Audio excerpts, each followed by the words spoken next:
Hi, and welcome KCIW listeners at 100.7 FM or online at kciw.org, Brookings, Oregon. Hi to our syndicated listeners at KZZH 96.7 FM, Access Humboldt, Eureka, California. And a special welcome to our listeners at KSKQ 89.5 FM Ashland and 94.1 FM Medford, Oregon. This is Joyously Free Radio with me, Joanie Lindenmeyer, the best-selling author of None Better, An Amazing Love Story, and the co-author of Joyously Free and Healing Religious Hurts. I am so glad that you are tuning in today with us. So I'm a resident of Harbor, Oregon, a retired high school teacher, a recent author who has published 3 books in 2 years, created an audiobook, and with friend and film producer Michael Gorse, created a short film called Wowzer. We are just on a roll. But most of all, I love life, and I love being the producer and host of this highly energized, joyously free radio gadio show, so named by Will and Viv. This show talks about LGBTQ plus stories and tips, along with religion, church, faith, spirituality, and joy. It's the spreading of abundant joy in freedom. That's why we call this radio show Joyously Free. And it happens to be the same title of my co-authored book with Elizabeth Ann Atkins of twosisterswriting.com. In this radio broadcast, just as in my everyday life, there will be no hate speech, no hate behaviors, and no bullying. We blast it with the 3 C's: courage, confidence, and collaboration. So together, listeners, let's sparkle and seek understanding. Think out of a box, or no boxes at all, but be open-minded just as an open parachute. Let's begin with something that Carol and I did for 40 years every single day. I call it my daily salutation, and it goes like this. I say it's a brand new day, and your response is it's never been lived before. Let's give it a shot. It's a brand new day. It's never been lived before. Woohoo! I see that speaker is ready to go. Our guest is ready to go. Thank you so much. And that's Deborah, and I'll introduce her in just a second. But yes, that is so exciting. So let's begin also with our prayer. Let's open our hearts as we ask the divine to shine light on our community and our world. I excitedly believe in hope, in the power of the spiritual, and that Jesus, God, Spirit, whatever name you put on a higher being, is always with me and always with you. So be not afraid or troubled, saddened or depressed. Joy and peace are an internal expression of love and harmony, and that's already within us. We only have to reach deep within and let it out. So let's center ourselves quietly and calmly. Take a deep breath in with the good and out with doubt. Again, breathe in through your nose with hope and out from your mouth with fears. Last one, take a big deep breath in with joy and out with any worry or despair. In the name of Mother Earth, Creator God, Jesus, a Redeemer, the blowing winds of the Spirit, we say, hi. Hi, love. Hi, light. Hi, Jesus. Hi, God. Hi, Spirit. Thank you for being with us this beautiful day. The quote I picked for today is a simple one, and it came from my Give Us This Day prayer book that I read every day. And it went like this. Help us secure truthful reporting and journalism and protect the well-being of truth tellers. I'm going to read that one more time. Help us secure truthful reporting and journalism and protect the well-being of truth tellers. When I read that in my prayer corner, all I could think about were all the people that write or are on TV as anchors, but all the people that journal truth. And what is that truth? Oftentimes, you'll talk to one person, they think truth is one way, and you think that truth is another way. But we need to be open-minded. We need to let God and Spirit fill us with what that real truth is. And when you're still and quiet, this is what I have found, when you're still and quiet, you will know what that truth is. It's not something society always says. It's not something that has been doctrine or policy or law. It's an internal truth. So those are my little highlights for today, and I hope that you gain something from that. So in this, let us lift up our friends and our family. May you and I find guidance, divine healing, and the pleasure of knowing what love is. Thank you, Holy One, for hearing and being with us today. Bless us to always do a bigger will than ourselves. Amen. So, it's a happy day, KCIW, KZZH, and KSKQ, because I am excited to introduce a friend and a professional woman that has helped me in my life. Her name is Deborah Perdue, and she has the topic of gratitude is your superpower. She is a book designer, she is an author, and she is a spiritual adventurist. Deborah, welcome to Joyously Free. Thank you, Joanie. I'm just thrilled to be here. Oh, good. And we're hoping we can tap into your brilliance and your heart throughout the day-to-day, that you will inspire and challenge all of us. I just know that will happen. So how are you today, Deborah? I'm doing very well. Being with you, Joanie, because you're so enthusiastic and so filled with wisdom, just brings my spirits up even farther today. Oh, well, thank you. And we're going to get to know about your spirits and what's at the bottom of your heart or the top of your heart. So, yes. So why don't you start? People probably don't know who you are, Deborah. Where do you live? What's going on in your life? Talk about your personal and your professional, and just a quick little summary, a little bit about you. Okay. So I live in Grants Pass, Oregon. And we live right in the forest, and we live by the Rogue River. And I really love living in the country. I've lived in the country almost all my life. Mm-hmm. And I have a husband, and I have a beautiful dog, and we have a pond with frogs croaking right now for the spring. And it's just really a delight to be here, and it makes me grateful every single day. Mm-hmm. And I'd say I wear a couple hats in my life. And all of the things I do, I absolutely love. One of them is that I am a book designer, as she mentioned, and I love this part of my work. I've been doing graphic design actually since high school. Oh. And yeah, it fell into it by work experience, and I've carried it on in my whole life, becoming a book designer about 25 years ago. Wow. And I helped Joanie with her 3 wonderful books with the covers and the interiors. Yes, it's called formatting. I learned that word from you. When you go in and you actually figure out what kind of font and actually you talk about it. Talk about what all that means, please, Deborah. Well, let's see. What should I say about it? Let's see. So with interiors, that's the inside of the book. Yeah, we have to choose type styles, sizes, indent margins, etc., and lay it out in a pleasing way for the reader. And then sometimes people have pictures. Joanie did have pictures in your the first book you did. I'm forgetting the name right now. Yep, None Better. And then I had pictures of people in the other 2 books too.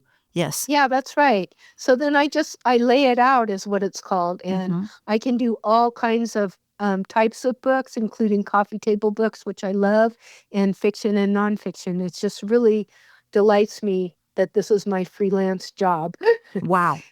And you get to use all your creative talents of art and covers are probably the most fun because we get to create them using different artwork. I have a person that I use a lot named Tara Thalen who does artwork for the covers, but then I do the design, and it just brings me great joy. So, going back, you said you started basically when you were in high school. And did you take a class, or how did it come about? Well, I lived in a tiny rural town called Lagunitas out in Marin County, and I went to work experience, and they happened to have a job for a newspaper right in that tiny town. And so I could literally walk to their place, and I started working there. And I loved graphic design. I did it even before computers, believe it or not. And it just has carried me through this whole time in my life. I just love my job, and I'm so thankful that I found it in high school. Mm-hmm. I know some people look and look and look for what they want to do, and it just really fell into my lap. Wow. So, And that's your passion. yeah, that's one of my passions. Okay. Do you want me to talk about my Sure.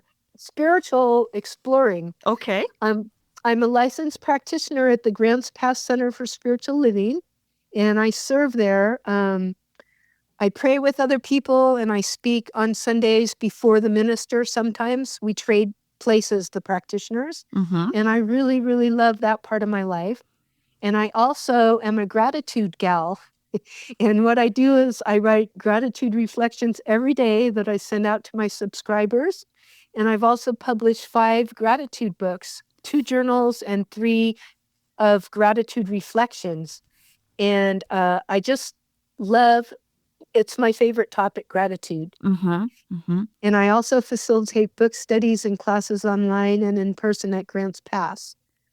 And so anyway, that's really my spiritual, what I really love in my spiritual world as well. Okay. So, I'm not really familiar with what a practitioner is. Can you describe what a practitioner is for your fellowship? Yeah. So what a practitioner does is serve the minister and also serve the congregants. Mm-hmm. And we take there's classes that are all the Centers for Spiritual Living, spiritual classes. So I took the ones that were required to become a practitioner, and then we go into 2 years of study.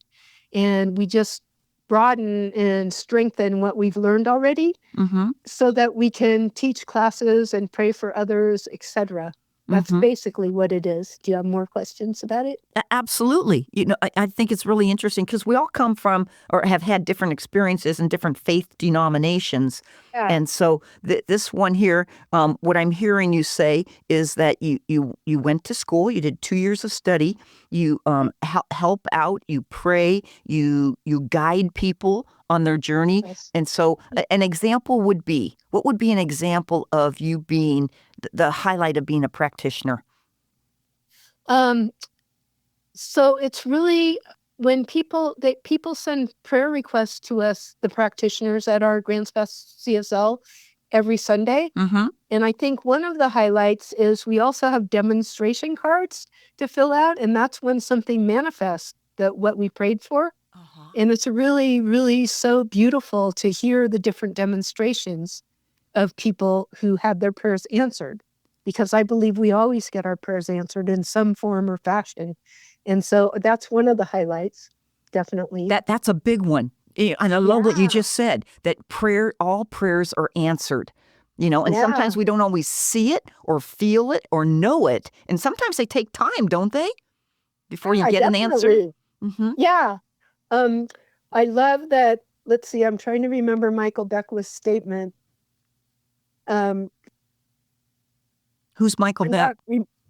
Michael Beckwith has Agape, and it's like Center for Spiritual Living, but he went above and beyond because he was on Oprah and stuff, and he got too big for our centers. Oh. So he opened his own, and it's like he has a following of 9,000 online. Wow.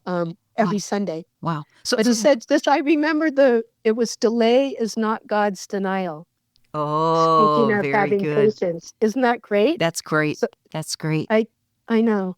Yeah. I also want to say one more thing about the Centers for Spiritual Living. Mm-hmm. It's a totally open and accepting and loving place to be. Mm-hmm. And earlier in my life, when I went to traditional, like Catholic, I started being brought up Catholic. But what bothered me about that was how they said, made it seem as though other religions might go to hell if they didn't believe as we believed. Oh. And, I just really, like, to me, even when I was a little girl and I heard that would mean Hindus or Buddhists, aren't okay. They're not going to heaven. Uh-huh. It just didn't ring true to me. And the Center for Spiritual Living is all inclusive. All inclusive. I really love that about it. That's awesome. That's awesome. And personally, I'm coming from the queer aspect as an LGBTQ person. Yeah. We want to make sure that we always feel safe and celebrated when we're in a faith community. So that's awesome to hear. That's awesome to hear. Yeah, it would be. Everybody is right at our CSLs. Right. Well, and I can see why and how what you do as a practitioner is gratitude. And you said you've written 5 books or journals and workbooks about gratitude. Tell me about what is your what do we want to say? How would you define gratitude and how does it feel? Okay, so it's just being thankful and noticing everything that you can be thankful for. Mm-hmm. And really, there is zillions of things to be thankful for in this life. Mm-hmm. It's everything and it's everywhere. Like every square inch of the earth has life in it. I mean, I just think everything's basically a miracle. That's how I Mm-hmm. look at it. Mm-hmm. And I think that being thankful and being grateful, like every single moment when I walk outside my house and I look at all the nature and all that, I just feel this deep, deep thankfulness. And so that's what I like to share with people because I started out a long time ago as a griper and complainer when I Oh, was younger. okay. And because I wrote in journals, a minister at one of the CSLs suggested we write 5 things we're thankful for 45 days. Uh-huh. And she promised our life would change beautifully. Uh-huh. And so I did it 2 different years, and that's what happened to me. Like I stopped griping and complaining and I just started being thankful for everything. And then my life just improved so much dramatically and wonderfully and powerfully that I'm just a great believer in gratitude. Wow. And Wow. I feel that it can be our superpower and it helps to make you joyously free, Joni. You know? Tell me about it. Yes. And I don't know where I learned that along the life journey as well, but to journal and to write down 5 things that you're grateful for that day. And what I remember is you're not able to repeat that for that 45 days that you do this. You cannot repeat the same thing that you've been thankful for. Did you do that part too of it? No, she didn't have us do that, but that's a Okay. great one. Yep, That's a yep, yep. great one. Name me 5 things today that your gratitude heart is bursting with, Deborah. Just being here with you right now makes me very grateful, Okay. honestly, and talking to other people, knowing that people are listening and that I get to share about gratitude. And uh, I'll be going on a walk with my darling dog pretty soon, and that makes me so happy and thankful. Uh-huh. Um, let's see.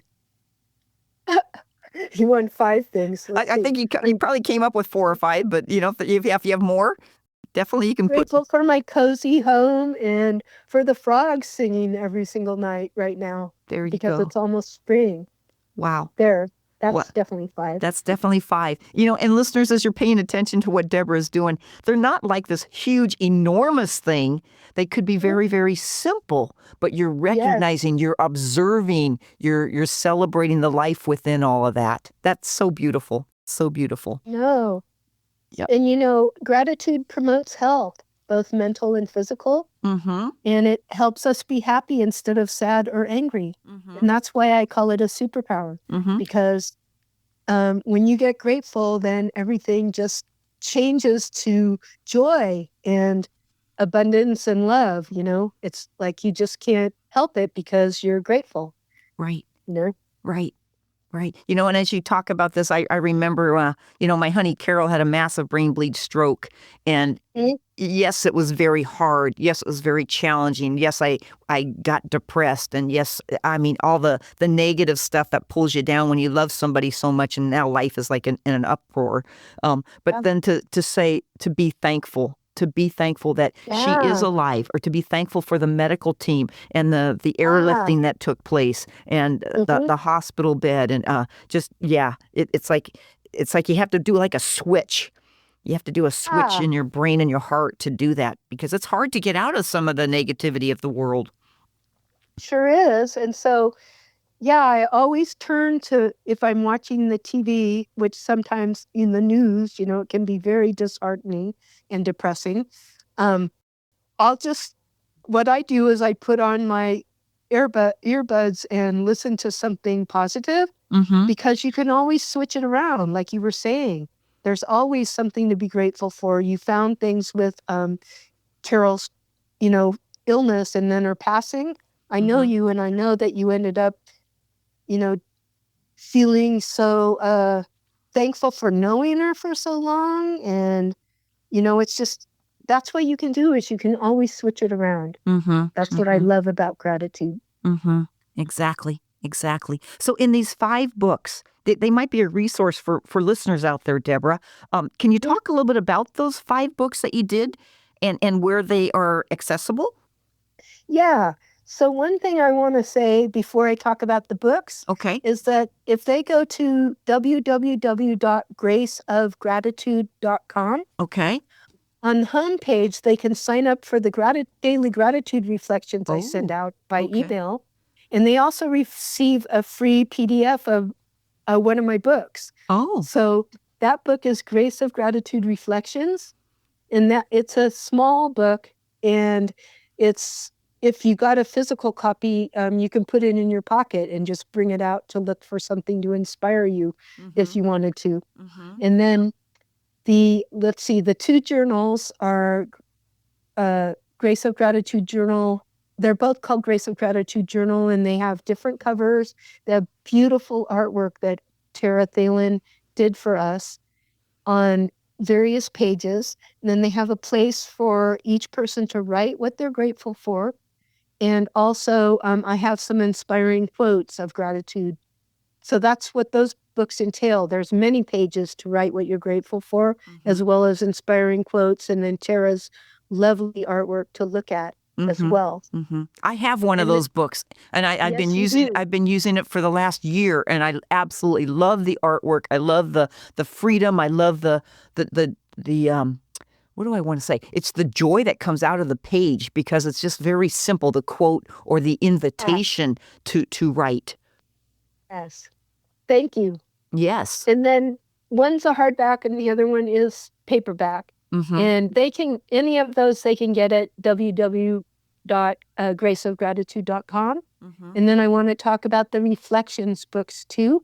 So then I have 2 gratitude reflections books, and they are filled with the cream of the crop. I've been doing these gratitudes every single day for like 10 years or more. And so I took the cream of the crop for both books, and they're in these gratitude reflections books. And the second one, which is volume 2, has beautiful pictures, photos on every single page. So then I love that because then you can really reflect on those as well as what the words say. A picture speaks 1,000 words, huh? Yeah. Wow. Wonderful. And I love how you tied that in, that it promotes healthy physical and mental health. That's just so important. Can you talk a little bit more about that? Well, some therapists have actually ordered my books because they found that when a patient is depressed, that if they start writing what they're grateful for, they immediately feel more, health in their minds. And so I think it's a great way to help someone's positive state, to just make them focus on what is right rather than what is wrong. So. Yep. Oh, I get that. And I thank God every day that I grew up in a family, and Mike knows my father and my mother from back in the old days. But my parents were both very, very grateful people, happy people. They saw the better light of everything. And that's part of that thankfulness. Oh, my gosh.